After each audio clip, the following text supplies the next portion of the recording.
The movie begins with a skilled sniper named Drasa. She's been waiting patiently, focused, and ready to strike. And when her target finally appears, she takes the shot. Just one bullet, one clean kill. She doesn't just leave. She collects the bullet shell, almost like a trophy or a reminder of her past. Now we move to Levi. He's also a sniper and a former soldier. He's called to a secret facility where Miss Bartho, a mysterious woman on a secret mission, is reviewing his file. She's clearly impressed. Levi has over 200 confirmed kills with his sniper rifle. His accuracy is nearly perfect. She talks to Levi and hires him for a top-secret mission. On the other hand, we return to Drasa. She's in Russia visiting her father. Drasa is a bounty hunter. She kills for money, but every kill haunts her.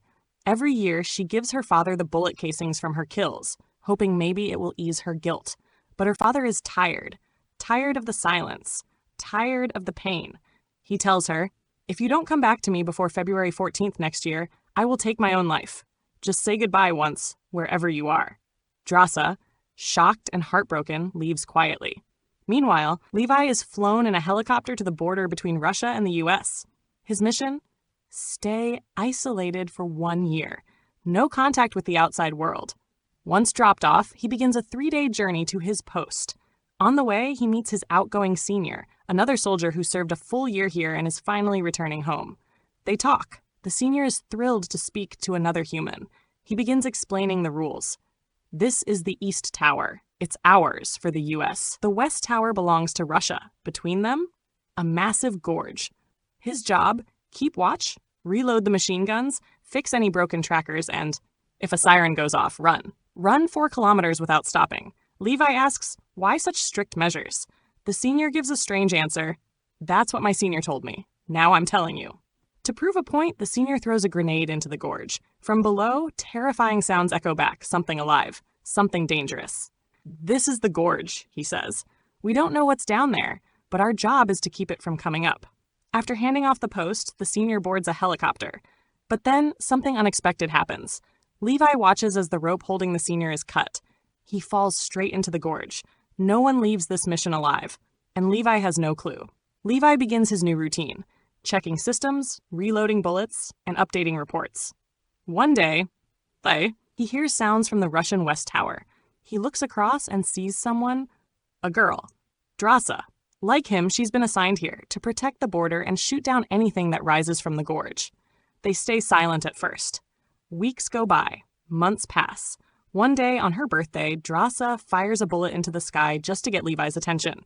She writes on a signboard, "What's your name?" Levi replies, "Names are forbidden here." Drasa laughs, scribbles back, "It's my birthday. I'll do what I want. Watch me dance." She twirls playfully and teases Levi to name his favorite dance move. Levi admits he doesn't know how to dance. "What do you know?" she asks. "I know how to shoot," he replies. To prove it, Drasa sets up a bottle. Levi from his tower takes the shot. Bullseye. She's impressed. She shoots a bottle on his side in return. Their strange friendship begins to bloom. Suddenly, chaos breaks out. A monstrous creature starts climbing Levi's tower. He reacts fast, spraying bullets. Drasa, seeing this, joins the fight. They shoot together, covering each other. Drasa is almost attacked, but Levi saves her at the last second. When the night ends, she smiles and says, "This was the best birthday I've ever had." Days pass. Their bond grows stronger. They play chess, send notes, and laugh across towers. Then February 14th arrives, the date Drasa's father said he would die. She sends Levi a message. "Today is hard. I wish someone was with me." Levi makes a bold move. Using tools around him, he builds a device. He fires a rope from his tower to hers, latches onto it, and crosses the line, literally.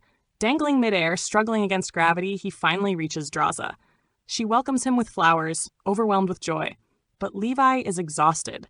After freshening up, they sit for dinner. Drasa shares her pain. Today, her father might have died. To comfort her, Levi shares his past, his family, his legacy as a soldier. They dance, laugh, and for a moment, they forget the war around them. But in the morning, as Levi returns using the rope, a bomb goes off. The blast sends him falling into the gorge. Drasa, terrified, grabs parachutes and weapons and jumps in to save him.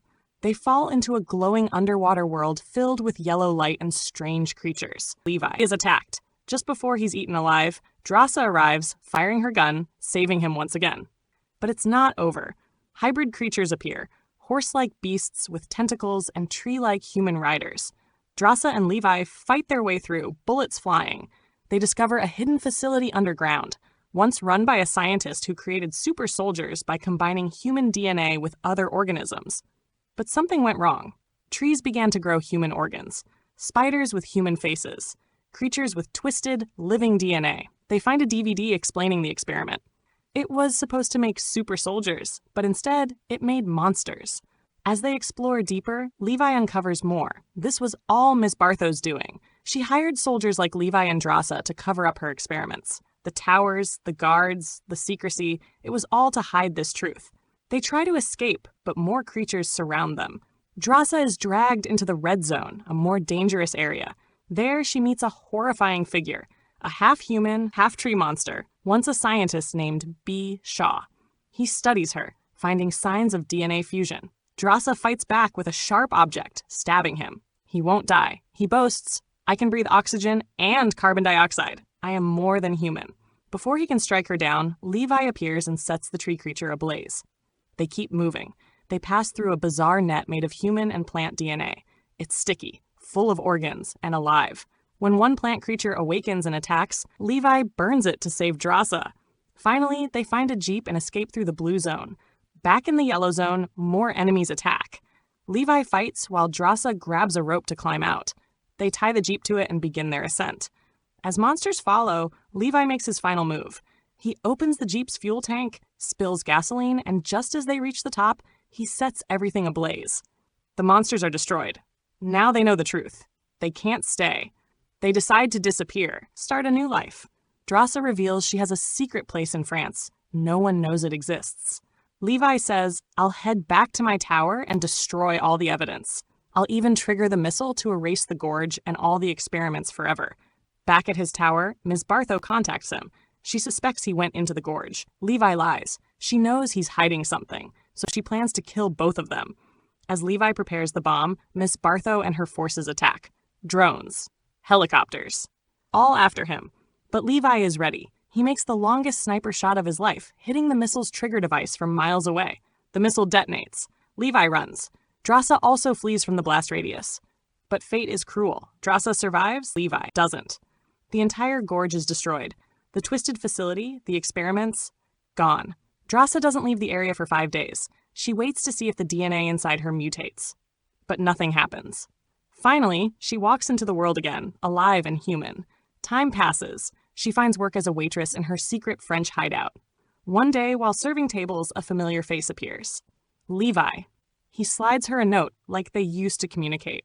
It reads, "Do you have rabbit pie?" Tears fill her eyes. She rushes into his arms. They embrace. They're finally free. And with that, the story ends. Thanks for watching. If you enjoyed this video, please like, share, and don't forget to subscribe to the channel for more amazing stories and movie breakdowns.